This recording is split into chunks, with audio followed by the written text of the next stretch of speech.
ஓம் பைரவரே போற்றி போற்றி, ஓம் பைரவமூர்த்தியே போற்றி போற்றி. என் அன்பு குழந்தையே, இந்த அஷ்டமி தினத்தில் உனது பிரச்சனைகளை தீர்த்து வைத்து நீ கேட்ட வரத்தை உனக்கு அள்ளித்தர பைரவமூர்த்தி உன்னை தேடி வந்திருக்கிறேன். இந்த பதிவை முழுமையாக கேள் என் தங்கமே.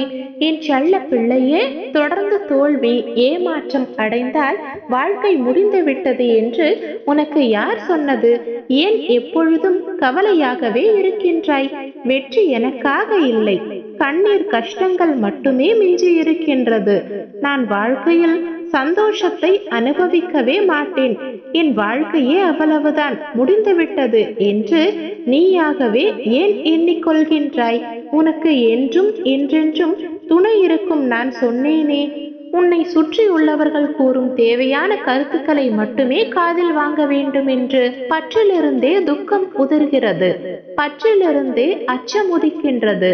எனவே பற்றினை முற்றிலும் விடுத்து கொண்டால் உனக்கு துக்கமும் இல்லை, அச்சமும் இல்லை. கடினமான இரும்பில் உள்ள சிறு துருவை கவனிக்காமல் விட்டுவிட்டால் அது அந்த இரும்பையே அரித்து தின்றுவிடும். அது போலவே ஒருவனிடம் தோன்றும் தீய எண்ணங்களை தடுக்காமல் வளர்த்து கொண்டால் அது அவனுடைய அழிவை நோக்கி நாளுக்கு நாள் அவனை நடத்தி செல்லும். முடிந்தவரை நல்லதை மட்டுமே நினை, எல்லோருக்கும் நல்லதையே செய். நல்லவற்றை செய்வதனால் ஏற்படும் தடங்களுக்காக நீ மனம் தடுமாறினால் அது இதைவிட பேரிழப்பை தந்துவிடும். வருத்தப்படாதே தங்கமே, நீ சகல சௌபாகியங்களையும் பெற்று சீரும் சிறப்புமாய் நற்பெயருடன் வாழ்வாய். உன் பாதையில் இனி எல்லாம் வெற்றியே. உனக்கு எல்லா சூழ்நிலைகளிலும் நான் துணை இருப்பேன். நீ நல்லது நடக்கும், நல்லது நடக்கும் என்று திரும்ப திரும்ப கூறினால் நிச்சயம் உன்னுடைய வாழ்க்கையில் நல்லது மட்டுமே நடக்கும். பிறரை மனம் நோக அழ வைக்க பார்ப்பவர்கள் தங்கள் கண்களிலும் கண்ணீர் உண்டு என்பதை ஒரு பொழுதும் மறந்துவிடக் கூடாது.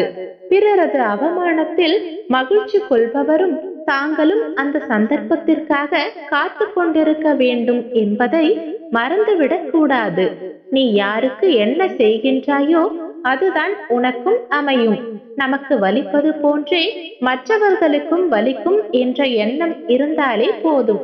துரோகமும் பழிவாங்கும் எண்ணமும் எப்பொழுதும் நமக்குள் தோன்றவே தோன்றாது.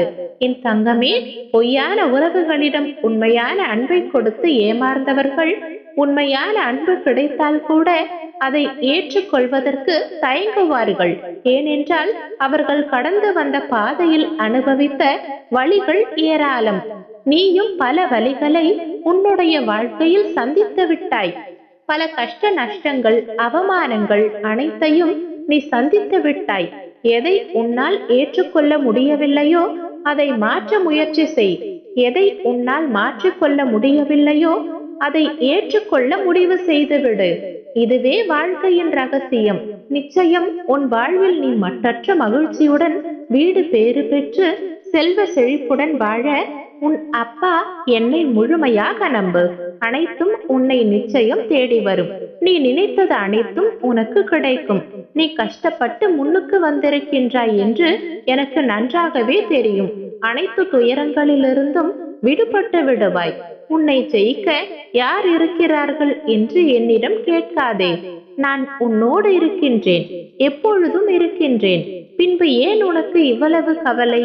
நீ நினைப்பதை நான் நடத்தி கொடுக்கத்தான் போகின்றேன். நல்ல சந்தர்ப்பத்திற்காக காத்து கொண்டிரு தங்கமே.